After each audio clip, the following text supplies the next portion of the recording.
It's the stories that are short, quick,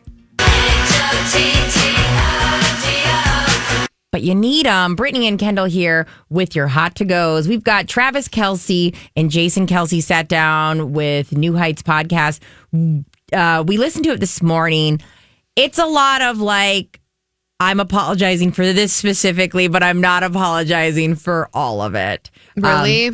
Yes. Travis came up straw. Before even anything started on their podcast, he said, I know it's weighing on you, brother. This is Travis talking to Jason. That S sucks. You shouldn't feel this much. Obviously, the scrutiny in the media view on it and everybody passing around the videos that are being out there. And he said, that's going to make a bigger situation than I think what it really is. But the real situation is you had some effing clown come up to you and talk about your family, and you acted in a way that was defending your family, and you might have used some words that you regret using. And that's a situation where you kind of have to learn from and own.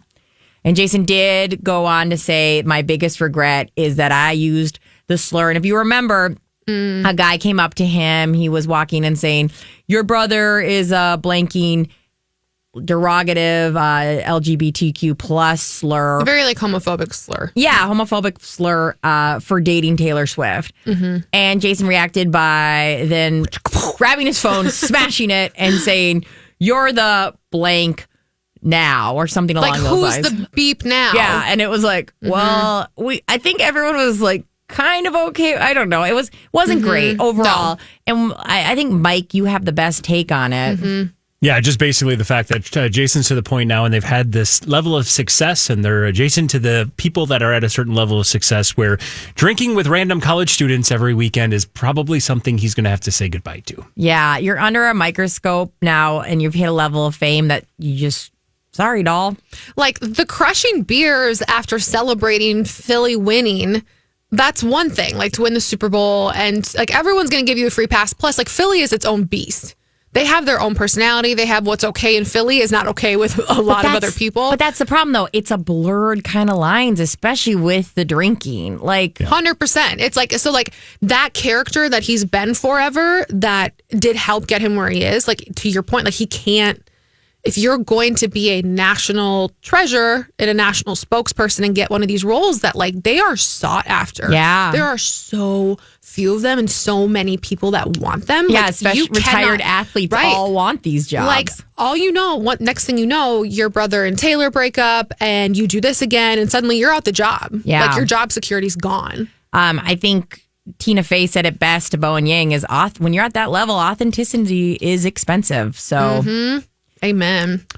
He is facing potentially some legal issues as well as the Penn State University police are investigating the altercation. Again, we'll see. I mean, I don't know what could really come from it, but he did damage personal property of somebody else, and that's apparently what they're investigating. I mean, I think it's technically assault. Right. Yeah. I don't know.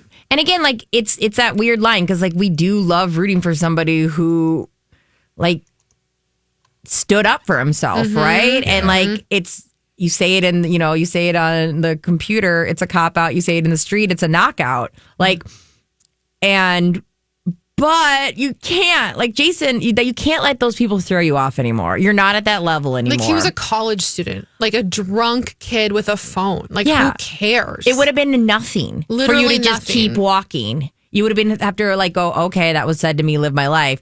But like nobody would have had this, wouldn't have had any light on it or anything. He's going to learn this and he's going to keep learning this. And that guy wouldn't have gotten the video he wanted. He got exactly the reaction he was hoping for. Like he wins. True. Yeah. But speaking of anyone connected with Taylor Swift in Kansas City, so this woman, Shariah Gordon, she sat down with People and she is engaged to a different player on the Chiefs. So they were talking, of course, about Taylor Swift. She's the one that actually posted that photo last October of the four of them, of course, like Taylor and Travis kissing and like broke the internet last October. And she said, I had no expectations. I just really honestly posted this photo because we had a great time and it was a really cute photo of the four of us. She's like, I was so oblivious to what it would do. It kind of made me feel in a sense like I did something wrong. I completely freaked out, but I know I didn't because it's a nice photo. And like they were already out there as a couple, obviously. So it wasn't like telling tales out of school, but she just was like, it blew my mind because I think Brittany talks about this all the time. Like, to get into Taylor's orbit, like, no one can just walk into that and know what to do because it is such a giant, like, microscope that you're under all the time. And you think that, like, Travis is an actual Super Bowl winning athlete that's, like, in these kind of realms, but you're not until you're in the Taylor Swift verse.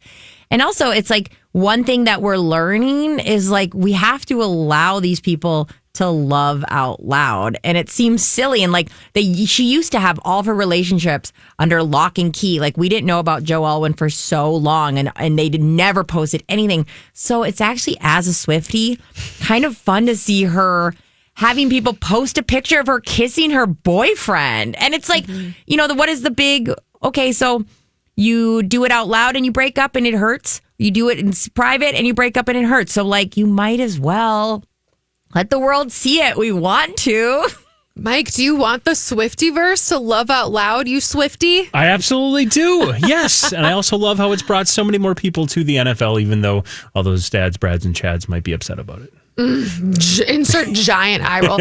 I do appreciate that. I feel like this season, that has not been the narrative as much. Agreed. Yeah. And they have, and I will say they've lessened a little bit. Like, I just remember watching this last Monday night. She was there, and it was very rare with, like, oh, and by the way, Taylor Swift, of course, is there watching. Like, it was very much like that. They're not doing quite as much as they have in the past. They just have to feed us the outfit, and then we're fine. I don't need to see her cheer all the time. Just give us the outfit, and then I can go to bed.